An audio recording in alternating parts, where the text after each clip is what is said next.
6 9 ಗಂಟೆಗೆ ನಾವು ಸಂಘ ಸೇರೇವಿ, ನಾವು ಉಳಿತಾಯ ಕಟ್ಟಿವಿ, ನಾವು ಲೆಕ್ಕ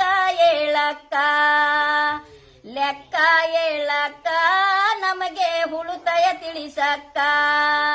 ನಾರಿಯ ಮಣಿಯಾರೆ ನಿಮ್ಮ ವೇತನೆ ನಿಮ್ಮ ಭಾಗ್ಯ, ಮನೆಯಲ್ಲಿ ಹುಡುಗರಿಗೆ ಮೊದಲಿಗೆ ಪಾಠ ಕಲಿಸಮ್ಮ.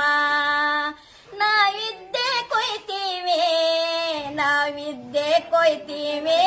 ನಾವು ಜ್ಞಾನ ಬರಿತೀವಿ. ನಾವು ಅಕ್ಷರ ಕಲಿಬೇಕು, ನಾವು ಚಂದಾಗಿ ಓದಬೇಕು. ಅಷ್ಟೇ ನಾಗಮ್ಮ. 6 9 ಗಂಟೆಗೆ ನಾವು ಸಂಘ ಸೇರೇವಿ, ನಾವು ಉಳಿತಾಯ ಕಟ್ಟಿವಿ,